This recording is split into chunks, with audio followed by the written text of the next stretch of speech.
Hello ફૂડી friends, કૃષ્ણાકા kitchen ખજાનામાં તમારું સ્વાગત છે. બહાર વરસાદ વરસે છે તો શું ખાવાનું મન થાય?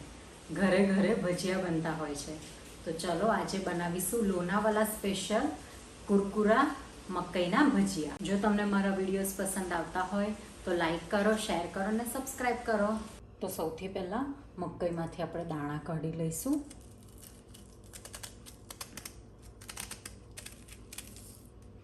મકાઈ કટ થઈને રેડી છે. હવે આપણે એને બોલમાં ટ્રાન્સફર કરીશું.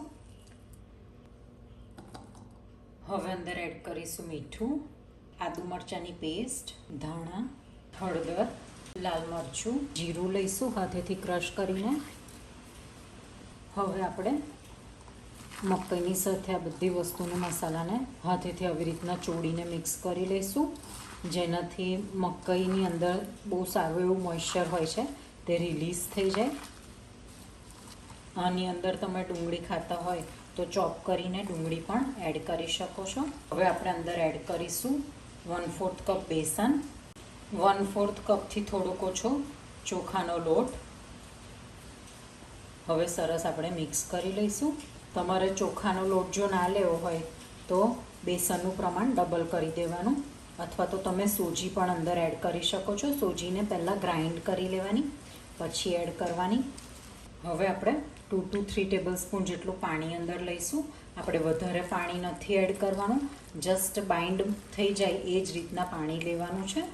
હાફ લીંબુ લઈશું. ખીરું આપણું રેડી છે. તેલ ગરમ થઈ ગયું છે. હવે આપણે પકોડા ઉતારવાનું સ્ટાર્ટ કરીએ. મીડિયમ ટુ હાઈ ફ્લેમ ઉપર ક્રિસ્પી થાય ત્યાં સુધીને આપણે એને ફ્રાય કરીશું. ગોલ્ડન બ્રાઉન કલર આવી ગયો છે. હવે એને કાઢી લઈશું.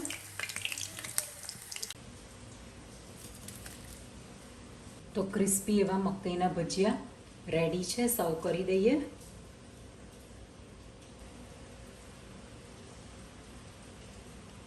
કોઈ પણ ભજીયા મરચાં વગર અધૂરા. તો મકાઈના ક્રિસ્પી કુરકુરા ભજીયા સાથે આપણે સર્વ કરીશું મરચાં.